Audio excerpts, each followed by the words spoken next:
Shalom. First and foremost, I want to give all praise, honor, and glory to Yahweh, Bahashim, Yahushua, Bahashim, Rakah Kodash. I want to give double honors to my apostles and elders, Great Millstone, who teach very well where I learned this truth from, and salutation out there to the hopeful elect who continue to push his word in our truth, faith, and the sincerity. And also, shalom to the men, women, and children who sincerely believe upon the words of Yahweh, Bahashim, Yahushua. And on today, just basically getting on the Lord, he's controlling this movie, man. Because even though Esau come out with these different inventions, and Esau come out with these different weapons, ultimately it's Yahweh Shemawashah who's controlling all, man. Now, it's clearly written through all things was created by him. Through everything that's created upon the planet Earth, Yahweh Bahashim Yahweh, he have made it, man. And without him, nothing was made. So even something as simple as a butterfly and something as so complex as a nuclear missile, Yahweh Bahashim Yahweh, he have made that. Matter of fact, let's start right here in the book of Proverbs 21. Because at the end of the day, even though these different leaders like Poon, Poon, I kind of like Poon, man. He's the perfect character to play this part of the movie. But at the end of the day, Yahweh Ba'ashim Yahushai, he's the one that's controlling him. This Proverbs 21:1, the king's heart is in the hand of the Lord. As the rivers of water, he turneth it whithersoever he will. So it's really the spirit of Yahweh Ba'ashim Yahushai who put the spirit on these different leaders, whether it be Poon or whether it be King John Il. Threaten the U.S. with missiles. Hey, it's the Lord that's stirring things up upon the planet Earth, man. Even through these different inventions, man. You know, because the Lord actually created Esau to create a damn missile, man. Let's go on. Matter of fact, I'm gonna finish this off and I'm gonna go ahead and get it. This Proverbs 21:1 again. It says the king's heart is in the hand of the Lord. As the rivers of water, he turneth it whithersoever he will. So the Lord, he controls the thoughts of these people and the thoughts of the leaders, man, even all the way up until the point of the missiles, man. Do you think Esau or Kim Jong-il or Moab, whoever got the nuclear technology, do you think they can hit the button whatever they want to? No, man. It's sanctioned by the Lord when that thing happened. Let's continue on. Every man, it's like every way of a man is right in his own eyes, but the Lord pondereth the hearts. And that's what Yahweh shall work with. He worked with your mind. And he actually worked with the mind of these different scientists to actually create this different nuclear technology, man. You know, let's get this in Isaiah 54, start at verse 16. Behold, I have created the smith. Yahweh Shemel he have created these different blacksmith. Going to the ancient of a blacksmith is a guy who made weaponry, but the modern day blacksmith do what? These different scientists, man. You know? Read this again. Behold, I have created the smith that blew up the coals in the fire, and that bringeth forth an instrument for his work. And what's that instrument? Those missiles. Continuing on. And I have created the waster to destroy. My guy Oppenheimer, movie came out by him recently. When he actually created those different atomic bombs, he actually made the quote that he was the destroyer of worlds. And basically, there was this guy fulfilling prophecy, man, doing the will of Yahweh Ba'ashim Yahushua. And it didn't stop there, man. You know, it came from fireworks into just a regular bomb, the V2. Then it came to atomic bomb, to Little Boy and Fat Boy. Then it ended up going to nuclear. Now it's things like Satan 2. And the new guy on the block is the Poseidon, man. You know, let's read this real quick. This is an article from vicenews.com. Russia says it's unstoppable. Nuclear underwater drone is ready to go. Continuing on, the Poseidon is the largest torpedo ever built and runs on a nuclear powered engine. And again, this is how you know that Esau was blessed with the sword. When we go into Genesis, the 27th chapter, around the 40th verse, Esau, he was actually blessed with the sword. You go into Revelations, the 6th chapter around the 4th verse, it says what? It went out a horse that was red, and power was given unto him to take peace from the planet Earth. And it was also given to him what? A great sword, man. And again, that modern day sword is not a damn knife, man. That modern day sword is a nuclear missile, man. Read this. You know, it says Russia has finished building its first batch. And again, shows you it's just not one. It says it's a batch of them. It says Russia have finished building its first batch of nuclear capable underwater drone torpedoes named Poseidon. And it's basically a build up to that World War III, man. You know, which shows you that Yahweh Shema Shai is not playing upon the planet Earth, man. You know? It says, according to State On News Agency TASS, according to TASS, Poseidon is meant to be used. And again, these different things that's created upon the planet Earth, they're just not there in vain.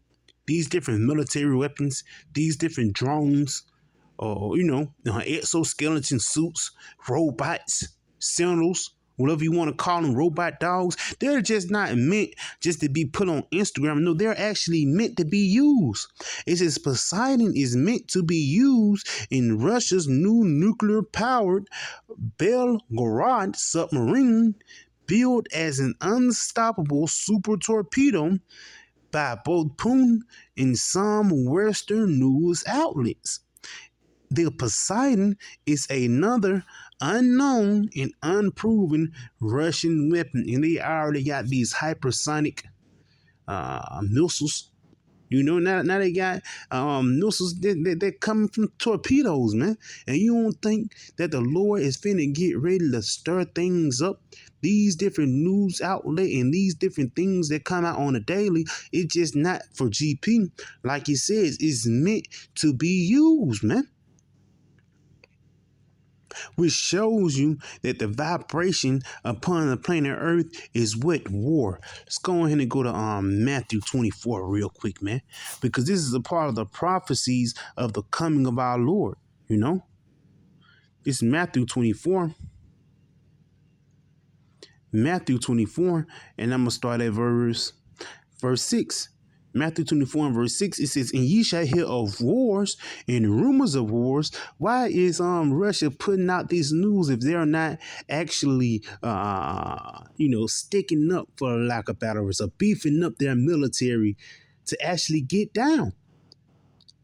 And these different things like the hypersonic missiles, the same too. These different weapons is just not for GP, for lack of better words, it's stealth threats, man. And really, who's controlling all these things is coming upon the planet Earth? Yahweh by Hashem Yahawashi, showing you that he's the ultimate power, man. Esau, even though he don't want to fulfill prophecy and try to do everything and not to fulfill it, you're going to do it. Going back into it, the king's heart is in the hand of the Lord. He's actually going to put the spirit on Pum to actually send missiles over here. Let's read this again. And ye shall hear of wars and rumors of wars, and that's what we hearing now. See that ye be not troubled, for all these things must come to pass, but the end is not yet, because it's getting to a point, it's just different threats. Death threats, just talking off, jabber jawing at the mouth, or whatever you want to say. But it's going to get to a point when it's going to get physical, man. Continuing on, for nation shall rise up against nation and kingdom against kingdom. You know?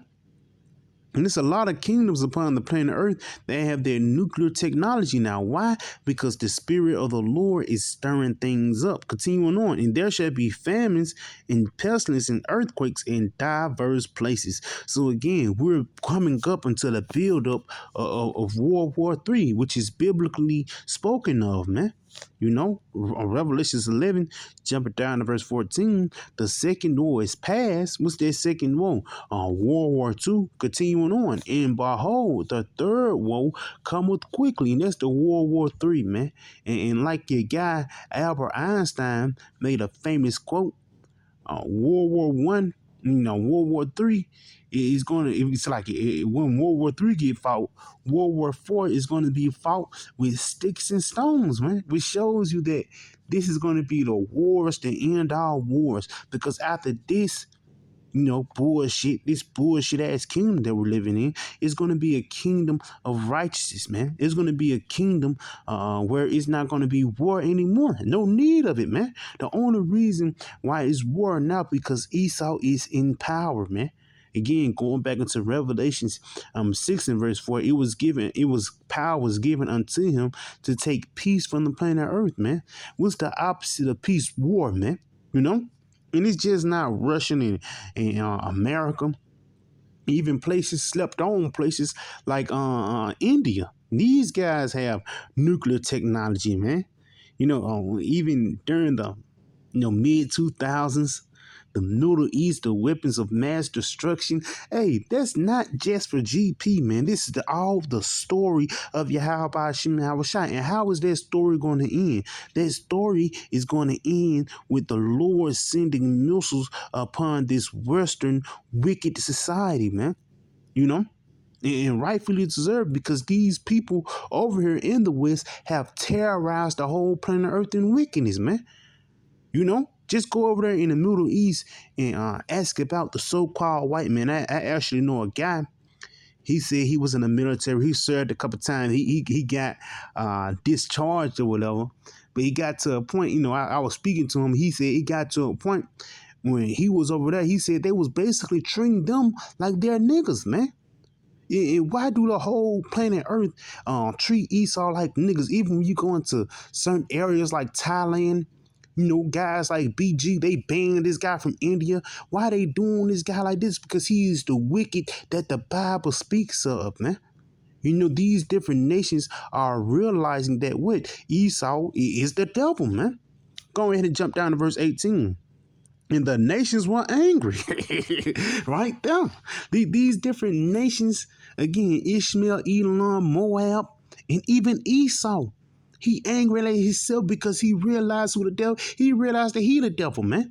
It says, and the Haitians were angry, and thy wrath is come, in the time of the dead, that they should be judged, and that thou shouldest give reward unto the servants, the prophets, and to the saints, and to them that fear thy name, small and great, and shouldest destroy them which destroy the earth. And don't this guy destroy the earth today? Whether it be by GMOs or putting trash out there in the middle of the sea, spraying chemtrails in the air. I forgot that little chemical that they spray on these different foods so the plants can't grow very well. Pesticides, this guy have totally polluted the whole planet Earth. And what's going to be that key solution to that pollution? Yeah, I like that. The key solution to that pollution is what? That nuclear heat. Isaiah 24. Just jump down a little bit. Isaiah 24. And we're going to start at verse. Yep. Isaiah 24. And I'm going to start at verse 19. The earth is utterly broken down. The earth is clean dissolved. Now, how is the earth is going to be clean dissolved? Through fire. That's the best cleansing agent, man. And through the Spirit, the Lord sent the first cleansing agent with water during the time of Noah. But he's going to send the cleansing agent of fire, which is written about in 2 Peter, the 3rd chapter. He's going to send a cleansing agent of fire to cleanse these things right now. Read this again. The earth is utterly broken down. The earth is clean dissolved. The earth is moved exceedingly, because when those missiles hit ground zero, literally it's going to stir shit up. The planet Earth is going to rule to and fro. It says the earth shall rule to and fro like a drunkard, and shall be removed like a cottage, and the transgressions thereof shall be heavy upon it, and it shall fall. So a part of the transgressions falling, is what? Those missiles. The missiles is going to basically cleanse this place from its transgressions, man. That fire, that heat, continuing on, and it shall not rise again. So ultimately, the missiles hitting ground zero is basically going to be the end of this rulership, or the end of this kingdom. And rightfully so. This kingdom is very polluted. This kingdom is sick on all levels, mentally, physically, emotionally, however you want to say it, this kingdom is sick, man. So the Lord is going to send the best thing for it. And again, what's that best thing? Those missiles. Let's get this real quick in Isaiah 13. And I'm going to jump right here to verse 5. Because ultimately, Yahweh Hashem Yahushai, he's the one that's controlling these prophecies that's coming upon the planet Earth, man. He's really the Lord missiles, man. You think Esau, got the Poseidon, Russia just came out with the Poseidon, the hypersonic missiles, and not the things that's not mentioned that the U.S. even have, There's a lot of things that be going on behind closed doors. But at the end of the day, it's really Yahweh Bahashim Yahweh Shai that's controlling all these things. Isaiah 13 and verse 3, I have commanded my sanctified ones. I have also called my mighty ones for mine anger, even them that rejoice in my highness. And that's talking about what? The missiles, man. Because the missiles is the weapons that the Lord is going to use to release his anger, for the lack of better words. It says, the noise of a multitude in the mountains, like as a great people, a tumultuous noise of the kingdoms of nations gathered together. The Lord of hosts mustereth the host of the battle. So the Lord of hosts, which actually goes into the Lord of armies, he's actually controlling the host of the battles. When the missiles get shot off, it's going to be the Lord who decreed it, and it's going to be the Lord who controlled it. Verse 5, they come from a far country. Russia, China, India, Europe, probably some in Africa, in the middle of the water. Hey, it says they come from a far country, from the end of heaven, even the Lord in the weapons of his indignation to destroy the whole land. And even though certain parts of the planet Earth have to be cleansed, like Israel, that place is full of filth, Europe, that place is full of filth. But ultimately, what? America, that's the most filthiest place upon the planet Earth, man. Continuing on, how ye? For the day of the Lord is at hand. It shall come as a destruction from the Almighty. So Yahweh by Hashem Yahweh Shai, he's going to be the one that's going to sanction the missile to get shot out, but he also going to be the one that's going to control it, man. All the way from the thought, the Lord controlled everything, all the way from the thought of creating one, all the way into the thought of letting one being released, man. And through the spirit, once you go into Poseidon, for the lack of better words, it's the god of the sea. Once you go into the Greek mythology, which shows you that these guys, they try to put Yahweh Hashem Yahushua outside the window, not knowing that he's the one that owns the house, man. So yeah, I can just a quick little video. I pray this video is edifying. I'm gonna say Kal Halayim La Yahweh Bahashim Yahushua Bahashim Rakakwadash Shalom DTA in the Bible.